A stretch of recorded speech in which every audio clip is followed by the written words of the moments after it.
안녕하세요. 지식과 영감이 함께하는 시간, 인사드립니다.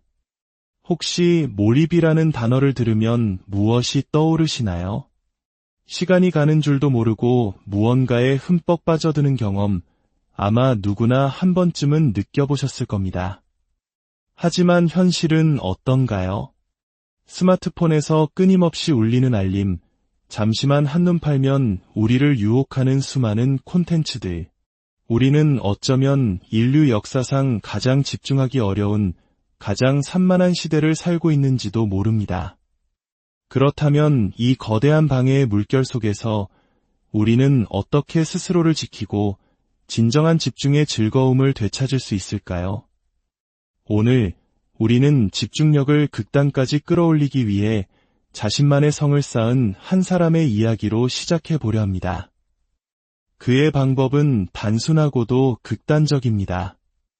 그는 자신의 사무실에서 일이 아닌 모든 요소를 제거해버립니다. 창문을 통해 들어오는 외부의 빛을 완벽하게 차단하고 귀마개를 낀 뒤 그 위에 다시 헤드폰을 씁니다. 완벽한 암흑과 침묵.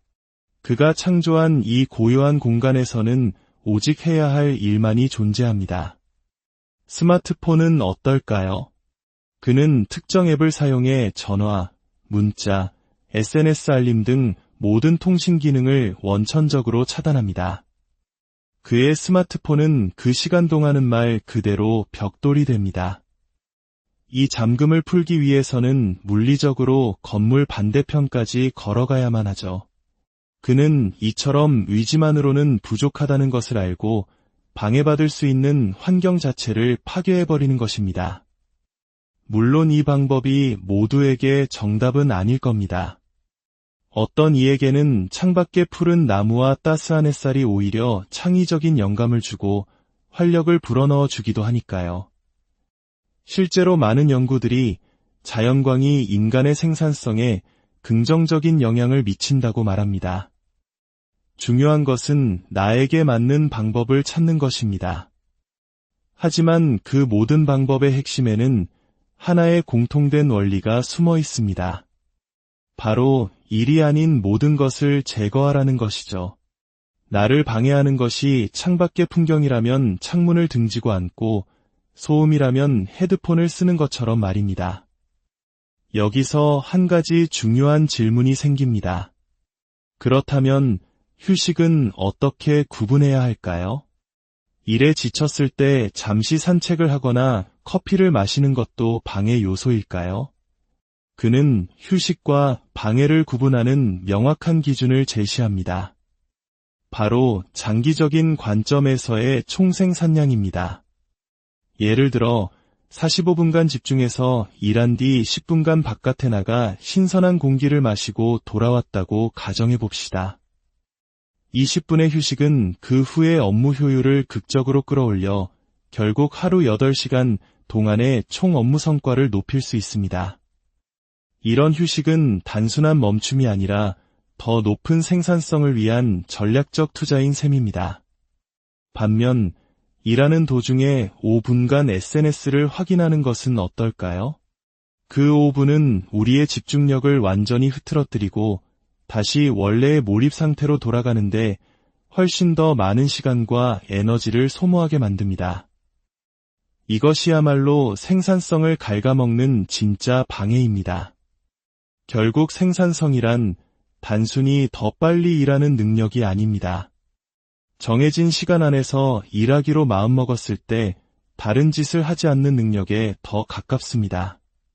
방해 요소를 완벽히 제거하고 타이머를 맞춰본 경험이 있으신가요? 유튜브 대본을 쓰든 중요한 이메일을 작성하든 한번 시도해보시길 강력히 추천합니다. 아마 깜짝 놀라실 겁니다. 고작 8분이 지났을 뿐인데 우리의 뇌는 마치 가만히 있지 못하는 원숭이처럼 벌써 스마트폰을 찾고 싶어 안달이 나 있을 겁니다. 하지만 동시에 그 짧은 8분 동안 믿을 수 없을 만큼 많은 일을 해냈다는 사실에 또 한 번 놀라게 되죠. 우리는 평소 얼마나 많은 시간을 무의식적인 방해 속에서 흘려보내고 있었던 걸까요? 그렇다면 이렇게 집중하지 못하고 계속해서 산만해지는 사람들은 그저 성공에 대한 열망이 부족한 것일까요? 꼭 그렇지는 않습니다.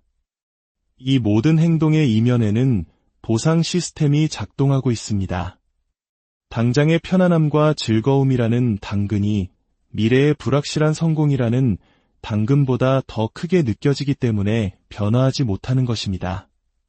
관성의 법칙을 이겨낼 만큼 강력한 동기가 없는 것이죠. 여기서 이야기는 두 남자의 개인적인 경험으로 이어집니다. 한 남자는 남들이 부러워하는 안정적인 직장을 다니고 있었습니다. 하지만 그는 스스로를 매우 위험 회피적인 사람이라고 말합니다. 그런 그가 모든 것을 걸고 직장을 그만둘 수 있었던 이유는 무엇이었을까요? 위대한 비전이나 타고난 기업가 정신 때문이 아니었습니다. 그를 움직인 것은 바로 끔찍한 불행감, 현재의 삶이 너무나도 고통스럽다는 절박함이었습니다. 만약 그가 조금이라도 덜 불행했다면 아마 그는 평생 그 자리에 머물렀을지도 모릅니다. 다른 남자의 이야기는 더욱 흥미롭습니다. 그는 성공한 투자은행가가 되고 싶다는 막연한 꿈을 안고 있었습니다. 그는 무료로 무슨 일이든 하겠다며 여러 회사에 이메일을 보냈고 한 회사에서 데이터 입력 아르바이트 자리를 얻게 됩니다. 시급 $8, 하지만 매일 정장을 입고 출근해야 한다는 사실에 그는 가슴이 벅차올랐습니다. 성공한 사람들의 세계에 발을 들인 것만 같았죠. 하지만 그가 마주한 현실은 차가웠습니다. 사무실의 모든 사람들은 마치 생명력을 잃은 좀비처럼 보였습니다. 삶에 대한 어떤 즐거움이나 열정도 찾아볼 수 없었죠. 그곳에는 불필요하고 어리석은 규칙들이 가득했습니다. 일하는 동안 헤드폰으로 음악을 듣는 것은 금지되었고 환경을 위해 종이컵을 쓰자는 제안에는 관리자가 불쾌감을 드러냈습니다. 심지어 회사 대표에게 인사를 하러 갔다는 이유만으로 불려가 결제 라인, 즉 위계 질서를 지키라는 꾸중을 들어야 했습니다. 한국의 경직된 직장 문화를 경험해 보신 분들이라면 아마 고개를 끄덕이실 겁니다. 불필요한 형식과 비효율적인 규칙들, 그곳에서 유일하게 사람들이 살아있는 것처럼 보였던 순간은 퇴근 시간이 임박한 금요일 오후 4시 분이었습니다. 그제야 사람들은 농담을 하고 웃고 본연의 모습을 드러냈습니다. 그는 고작 6주를 일했을 뿐이지만 그 경험은 그의 인생을 송두리째 바꿔놓았습니다. 그는 생각했습니다. 만약 앞으로 40년을 이렇게 살아야 한다면 나는 차라리 이 끔찍한 경험은 그에게 다시는 이런 삶으로 돌아가지 않겠다는 강력하고도 절박한 동기를 부여했습니다. 그는 그곳을 탈출하기 위해 무엇이든 할 준비가 되어 있었습니다. 두 사람의 이야기는 우리에게 중요한 교훈을 줍니다. 때로는 거창한 꿈이나 목표보다 현재의 고통과 불만족이 우리를 움직이는 가장 강력한 엔진이 될 수 있다는 것입니다. 이야기의 끝에서 그들은 사회에 첫 발을 내딛는 사람들을 위한 현실적인 조언을 덧붙입니다. 만약 당신이 원하는 분야에서 경력을 시작하고 싶다면 무작정 무슨 일이든 하겠습니다라고 말하는 것은 최선이 아닐 수 있습니다. 그 말은 당신을 절박해 보이게 만들 뿐 당신의 가치를 제대로 보여주지 못하기 때문입니다. 대신 그 회사의 채용 공고를 면밀히 살피고 데이터 입력 담당자가 필요하시군요. 제가 그 일을 하겠습니다처럼 구체적으로 접근하세요.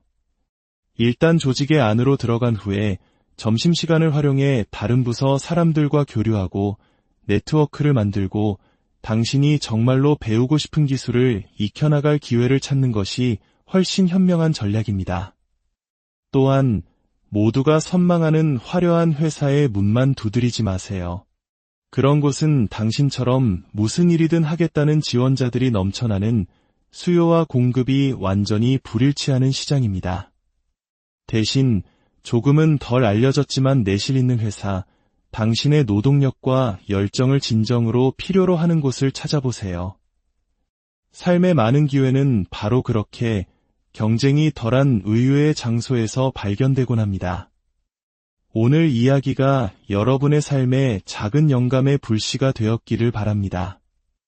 이처럼 우리와 함께 성장의 여정을 계속하고 싶으시다면 채널을 구독하고 알림 설정을 잊지 마세요.